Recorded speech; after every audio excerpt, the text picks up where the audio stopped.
SC corporation chairman నగరగంటి Pritam గారు ఉన్నారు, మనతో మాట్లాడించే ప్రయత్నం చేద్దాం. అన్న నమస్తే అన్న. ఏదైతే మొన్న రాజ్యసభకు సంబంధించిన సీట్ల ఎంపిక విషయంలో ఇటు దళిత జాతికి అన్యాయం చేసింది, మరోసారి దళిత జాతి పక్షాన కొంత కాంగ్రెస్ పార్టీ చిన్న చూపు చూసిందనే విధంగా వ్యాఖ్యలు వస్తున్నాయి, ఎలా వస్తుంది? కాంగ్రెస్ పార్టీ అనేది జాతీయ పార్టీ. మాట్లాడే వాళ్ళకి తెలుసో లేదో మనకు తెలియదు. దేశవ్యాప్తంగా 5 సీట్లు వేకెంట్ అయితే కాంగ్రెస్ పార్టీ తరఫున ఆ 5 సీట్లలో 2 దళితులకు ఇచ్చినాం. తమిళనాడు నుంచి క్రిస్టఫర్ తిలక్కి ఇచ్చినాం, మా హర్యానా నుంచి కరంవీర్ బోధ్కి ఇచ్చినాం. జాతీయ స్థాయిలో మీరు ఆలోచించాలి. దీని ఎప్పుడు కానీ రాజ్యసభ అంటే రాష్ట్ర వ్యాప్తంగా మనం ఆలోచించవద్దు.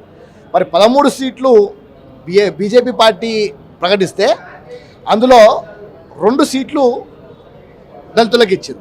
అందులో ఒకటి రిపబ్లికన్ పార్టీకి చెందిన రామ్దాస్ అతావలేని పక్కన పెడితే బీహార్ నుంచి కోరికి ఇచ్చారు. రామ్దాస్ అతావలేని మనం కౌంట్ చేయలేం బీజేపీ నుంచి. అంటే వాళ్ళకి 13లో 2 ఇచ్చినారు, మేము 5లో 2 ఇచ్చినాం. ఆ విషయాన్ని గమనించాలి. కాంగ్రెస్ పార్టీకి వాస్తవానికి వేమనరేందర్ రెడ్డి గారు ఆయన కులం పరంగా మనం చూడలేము. కాంగ్రెస్ పార్టీ అధికారం రావడానికి జరిగిన అన్ని బహిరంగ సభలలో ప్రతి ఒక్క బహిరంగ సభను పూర్తి స్థాయిగా సక్సెస్ చేసే దానిలో పట్ల బ్యాక్గ్రౌండ్గా పూర్తి స్థాయిగా వేమనరేందర్ రెడ్డి గారు ఉండే.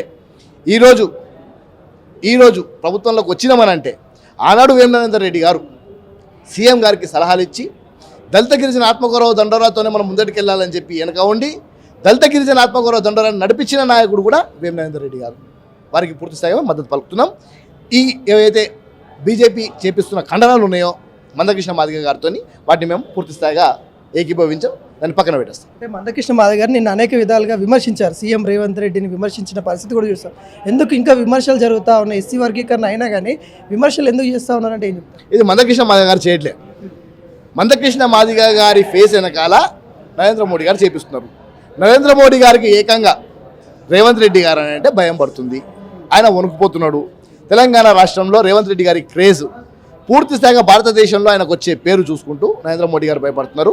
కేవలం మందకృష్ణ మాదిగ గారిని ఒక పావులెక్క వాడుకొని ఈరోజు వర్గీకరణ చేసిన మాదిగల దేవుడు అయిన రేవంత్ రెడ్డి ఏదైతే మీ ఎంఆర్పిఎస్ ఉద్యమానికి ఆనాడు సింహగర్జనకి పూర్తి స్థాయిగా రూపాయి కూడబెట్టి నీకు ఇచ్చి సింహగర్జనని పెట్టించి దాని వేదికని పరిశీలించి ముందుండి నీ ఉద్యమం నడిపించిండే, తిన్న కంచంలో ఉంచుతున్నావు, దాన్ని చూసుకోవాలని అంటున్నాం మేము.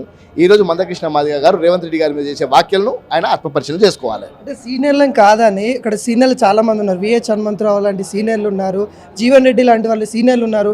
వాళ్ళని కాదని వేరే వ్యక్తులకు ఎలా ఇస్తూ ఉన్నారు? కాంగ్రెస్ పార్టీ సీనియర్ నేతలకి అన్యాయం చేస్తూ ఉంది కదా అని వాదన కూడా వినపడతా ఉంది. కాంగ్రెస్ పార్టీలో రాజ్యసభకి వి హనుమంతరావు గారిని 3 సార్లు పంపించినాం. జీవన్ రెడ్డి గారు ఆయన ఎమ్మెల్యే గుండంగా ఆయనకి ఎమ్మెల్సీ ఇచ్చినాము, ఆయనకి ఎంపీ ఇచ్చినాము, తర్వాత మళ్ళీ ఎమ్మెల్సీ ఇచ్చి ఆయన కంటెస్ట్ చేయించినాము, మళ్ళీ మొన్న ఎమ్మెల్యే టికెట్ ఇచ్చినాము. ఇన్ని అవకాశాలు వచ్చినాయి. వేమనరేందర్ రెడ్డి గారు పార్టీలో వచ్చిన తర్వాత ఆయన ఏం ఆశించలేదు. ఈరోజు వేమనరేందర్ రెడ్డి గారికి ఇచ్చినందుకు సీనియర్స్ జూనియర్స్ అనేది ఇచ్చే ప్రయత్నం చేస్తున్నారు. ఈరోజు ఎవరెంత కష్టపడ్డారు అనేది కూడా చూసుకోవాలి. వాళ్ళు కూడా పార్టీ కష్టపడ్డారు, మేము కాదనట్లేదు. వి హనుమంతరావు గారికి ఇంకా ఉన్నత స్థానం వస్తుందని మేము మనస్ఫూర్తిగా భావిస్తున్నాం. తప్పకుండా వారికి ఆ స్థానం ఇచ్చే ప్రయత్నంలో ఏఐసీసీ ఉంది. దాన్ని ఎక్కడ కూడా మేము దాన్ని వెనక మేము ఇంకోటి వర్గీకరణ విషయం చూస్తున్నట్లే వర్గీకరణ చేశారు కానీ ఇంప్లిమెంట్ చేయడంలో కాంగ్రెస్ పార్టీ ఎంతవరకు సక్సెస్ అయిందని అడుగుతూ ఉన్నారు కదా, ఏం చెప్తారు? ప్రతి ఒక్క నోటిఫికేషన్లో వర్గీకరణతోనే వస్తుంది నోటిఫికేషన్. ఇంకా దాని ఇంప్లిమెంటేషన్ ఇంకెక్కడ చేస్తారు? విద్య, వైద్య, ఆరోగ్య అన్ని విధాలల్లో మీకు ఎక్కడైతే నోటిఫికేషన్స్ వస్తాయో దాని ద్వారా వర్గీకరణ అమలవుతుంది. ఇదే మందకృష్ణ మాదిగ గారు ఏదైతే మనువాద శక్తులు ఉన్న బీజేపీ పార్టీకి సపోర్ట్ చేస్తున్నారో వారికే మేము చెప్తున్నాము, ఈరోజు ప్రభుత్వ ఉద్యోగాలలోనే వర్గీకరణ అమలవుతుంది.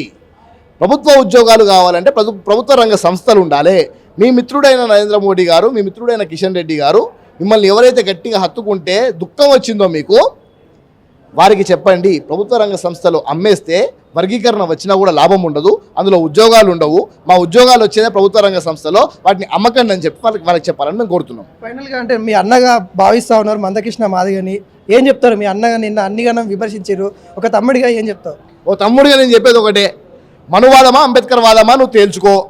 ఏ మనువాదం అయితే నిన్ను గుడిలలకు రానియలేదో, బడిలలకు రానియలేదో, నిన్ను చదువుకోనియలేదో, నువ్వు వింటే నీ షోలలో సీజన్ పోసిరో ఆ పార్టీకి మద్దతు పలకకు. ఈరోజు నీకు నీ ఉద్యమానికి 30 సంవత్సరాలుగా బాసటగా ఉన్న కాంగ్రెస్ పార్టీ, ఉషా మేరా కమిషన్ వేసిన కాంగ్రెస్ పార్టీ, ఈరోజు వర్గీకరణ అమలు చేసిన కాంగ్రెస్ పార్టీ, దీని దిక్కు ఆలోచించుకొని రా. నీకు ఏం కావాలో అడుగు, తప్పకుండా మేము చేస్తాం. మరి ఈరోజు దళితులకు నువ్వు ఇయ్యలేదు అంటున్నావే. మరి బీజేపీ నీకు ఎంపీ టికెట్ ఇస్తా అన్నది వరంగల్ నుంచి, అది ఇయ్యలేదు. రాజ్యసభకు పంపిస్తాం అనుకున్నావు, అది చేయలేదు. అయినా కూడా ఇంకా వారి ఎంగిలి మెతుకులకు ఆశపడుతున్నావు. ఇది ఆశపడకని చెప్తున్నారు తమ్ముడుగా. ఏపీ నుండి కూడా రాజ్యసభ ఇస్తారన్న వార్తలు కూడా వచ్చాయి కదా. అది వార్తలకు మాత్రమే పరిమితం అవుతుంది. మందకృష్ణ మాదిగ గారికి బీజేపీ కేవలం కోడిని చూపించి తెల్లన్నం పెట్టి కోడి కూర తినంటది. ఇది జరగబోతుంది.